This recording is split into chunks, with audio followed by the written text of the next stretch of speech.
Halo teman-teman, dalam video saya kali ini saya akan membawakan pembahasan mengenai interaksi sosial.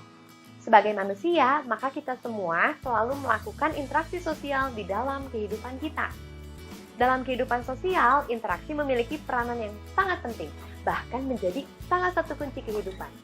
Hal ini dikarenakan tanpa interaksi sosial tidak akan mungkin ada kehidupan bersama. Jika dua orang bertemu secara badania saja, maka interaksi sosial belum terjadi, teman-teman. Namun, ketika mereka mulai berbicara, saling bekerja sama, maka interaksi sosial akan muncul. Interaksi sosial dimulai pada saat dua orang bertemu, saling menegur, berjabat tangan, berbincang-bincang, bahkan berselisih. Interaksi yang berkembang di masyarakat akan mengubah pola pikir dan memungkinkan terjadinya mobilitas sosial. Untuk memahami materi mengenai mobilitas sosial, silakan dilihat di link video di atas ini. Berikut ini adalah ciri-ciri atau syarat terjadinya interaksi sosial. Yang pertama, jumlah pelakunya lebih dari seorang, biasanya 2 atau lebih. Karena kalau kamu berbicara dengan diri kamu sendiri, itu tidak bisa disebut sebagai interaksi sosial. Yang kedua, berlangsung secara timbal balik. Yang ketiga, adanya komunikasi antar pelaku dengan menggunakan simbol-simbol yang disepakati. Simbol-simbol tersebut bisa juga kita artikan sebagai bahasa yang dimengerti oleh pelaku-pelaku yang melakukan interaksi. Lalu kemudian yang keempat adalah adanya suatu tujuan tertentu dari terjadinya sebuah interaksi sosial. Interaksi sosial adalah hubungan timbal balik antara individu dengan individu, individu dengan kelompok, ataupun kelompok dengan kelompok.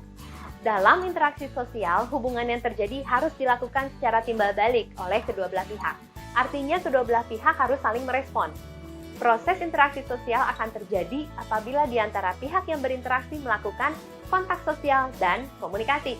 Apa sih perbedaan kontak sosial dan komunikasi? Yuk kita bahas satu persatu. Kontak sosial adalah hubungan antara satu orang atau lebih dengan orang lain melalui komunikasi tentang maksud dan tujuan masing-masing dalam kehidupan masyarakat. Dalam konteks sosiologi, kontak sosial tidak selalu terjadi melalui interaksi atau hubungan fisik, teman-teman. Orang dapat melakukan kontak sosial tanpa menyentuh, misalnya melalui telepon atau email. Komunikasi adalah proses penyampaian pesan dari satu pihak kepada pihak lain. Hal terpenting dari komunikasi adalah adanya kegiatan saling menafsirkan perilaku. Bisa berupa pembicaraan, gerakan-gerakan fisik ataupun sikap dan perasaan-perasaan yang disampaikan. 5 unsur pokok dalam komunikasi. 1. Komunikator adalah orang yang menyampaikan pesan. 2. Komunikan adalah orang yang menerima pesan. 3. Pesan adalah sesuatu yang disampaikan oleh komunikator. Keempat, media. Media adalah alat untuk menyampaikan pesan tersebut. Kelima, efek. Efek adalah perubahan pada komunikan setelah mendapat pesan dari komunikator. Teman-teman, interaksi sosial terbagi menjadi 2, yaitu interaksi langsung dan interaksi tak langsung. Interaksi secara langsung adalah interaksi yang dilakukan langsung antar individu yang berinteraksi.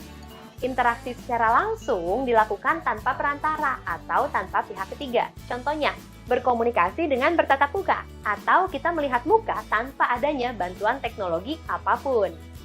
Interaksi tak langsung adalah interaksi yang dilakukan melalui perantara atau menggunakan bantuan sarana berkomunikasi. Contohnya, berbicara dengan seseorang menggunakan handphone kamu. Sekarang, pastinya kalian sudah menyadari bahwa kehidupan kita semua tidaklah terlepas dari yang namanya interaksi sosial. Oleh karena itu, mari kita belajar untuk mengisi keseharian kita dengan melakukan berbagai interaksi sosial yang baik dan membangun masyarakat Indonesia.